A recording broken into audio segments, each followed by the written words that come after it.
Hi everyone, welcome to another video. So आज हम discuss करेंगे वीलैन क्या चीज़ है और स्विच के ऊपर ये किस तरह काम करता है और वीलैन टैग क्या होते हैं और वीलैन टैग बिटवीन द स्विचेस किस तरह काम करता है और स्विच जो है वो फ्रेम सेंडिंग किस तरह करता है। So let's move to notebook and I will show you. So now on my notebook अगर आप यहाँ पे देखेंगे तो सबसे पहले वीलैन कॉन्सेप्ट।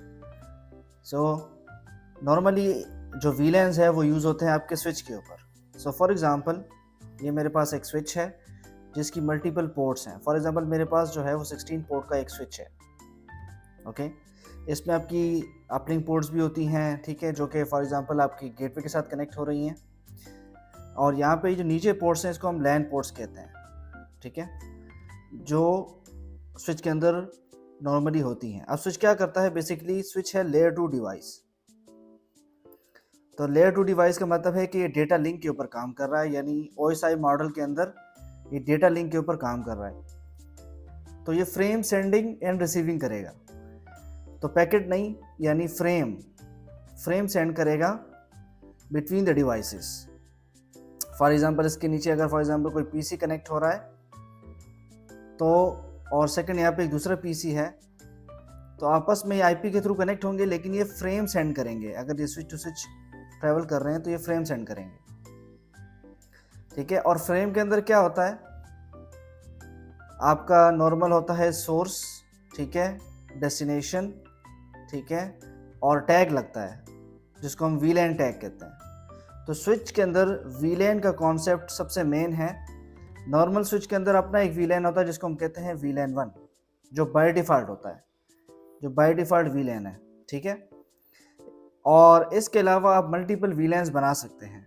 अब वीलैंस का कॉन्सेप्ट क्यों यूज़ होता है स्विच के ऊपर, वो मेन कॉन्सेप्ट ये है कि स्विच जो है वो बाय डिफ़ॉल्ट ब्रॉडकास्ट करता है, ठीक है।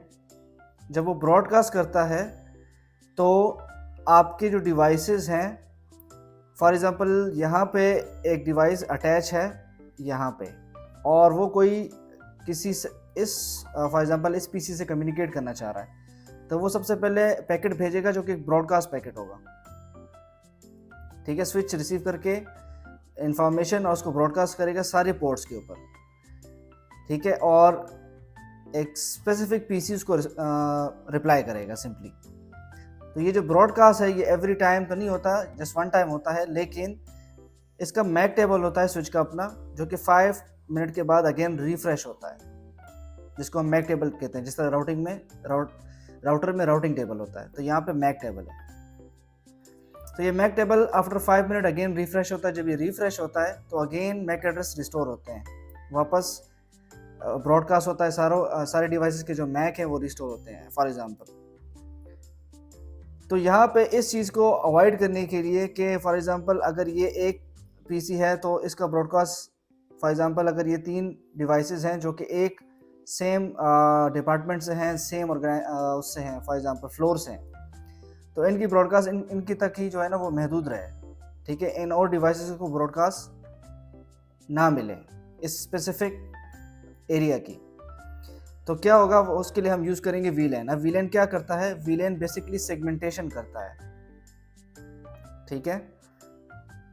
सेगमेंटेशन कह लें या आप आइसोलेशन कह लें।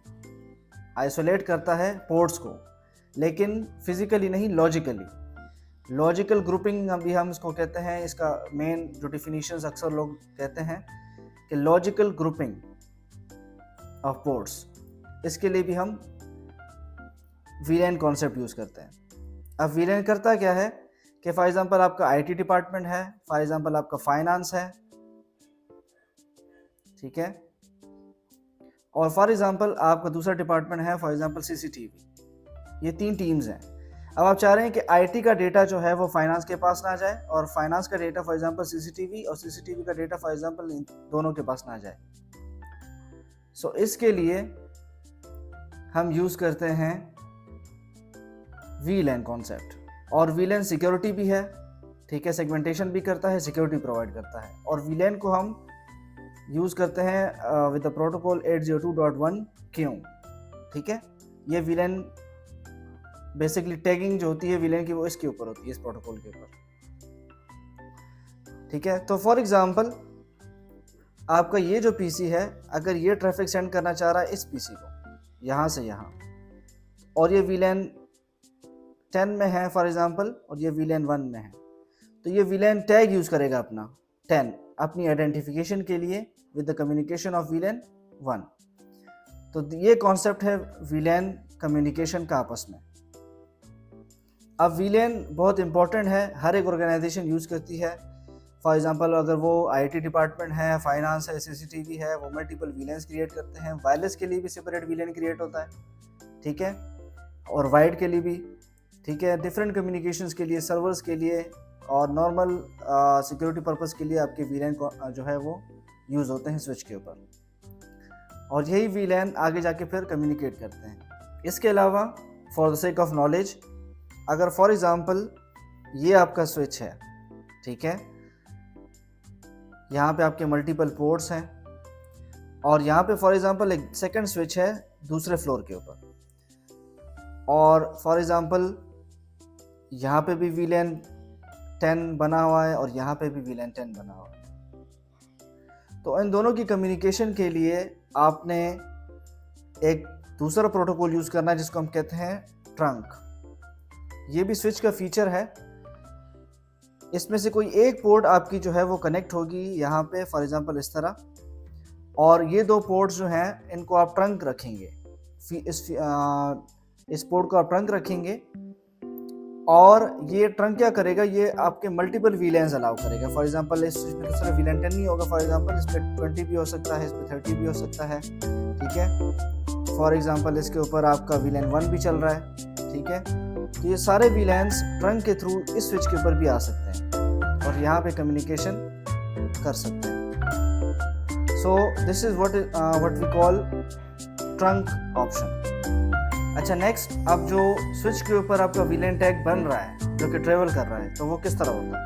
तो नॉर्मली उसके अंदर हमारे पास इस तरह का फॉर्मेट होता है जिसके अंदर आपके पास डेस्टिनेशन एड्रेस होता है, ठीक है, फिर आगे जाके सोर्स एड्रेस होता है, ठीक है, और साथ में यहाँ पे VLAN टैग लगेगा आपका, ठीक है, VLAN टैग, और आगे जाके लेंथ होती है, ठीक है, उस पैकेट फ्रेम जो है उसकी लेंथ होती है।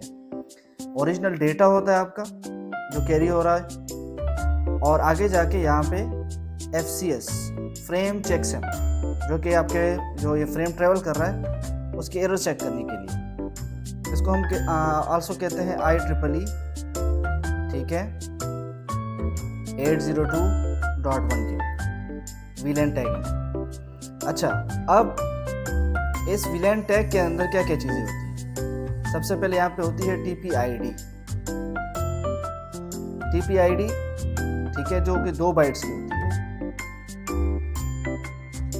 ठीक है, और यहाँ पे होती है VLAN ID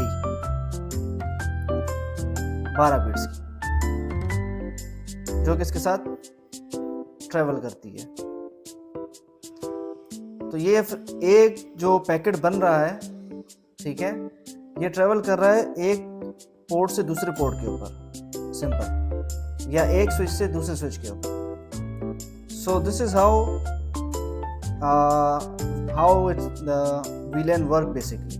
नाउ लास्ट, अब VLAN अगर आप कॉन्फ़िगर कर रहे हैं तो हमारे पास 2 तरीके हैं VLAN कॉन्फ़िगर करने के। सबसे पहले आप कॉन्फ़िगर करते हैं थ्रू CLI, और दूसरा है GUI। जब आप CLI कॉन्फ़िगर कर रहे हैं तो आप CMD या उनका कंसोल जो होता है स्विच का, उसके ऊपर आप जाते हैं, वहाँ से आप 3 मोड्स है उसके अंदर। एक हमारे पास है इनेबल मोड, ठीक है, दूसरा है प्रिविलेज मोड, और तीसरा है हमारे पास ग्लोबल कॉन्फ़िगरेशन। तो आप सबसे पहले VLAN सेट करते हैं, यानी ग्लोबल कॉन्फ़िगरेशन के अंदर आप VLAN कॉन्फ़िगर करेंगे। फॉर एग्जांपल आप लिखेंगे VLAN 10, कमांड देंगे, फिर आप इंटरफेस सेलेक्ट करेंगे और इस इंटरफेस के ऊपर आप VLAN इनेबल कर सकते हैं।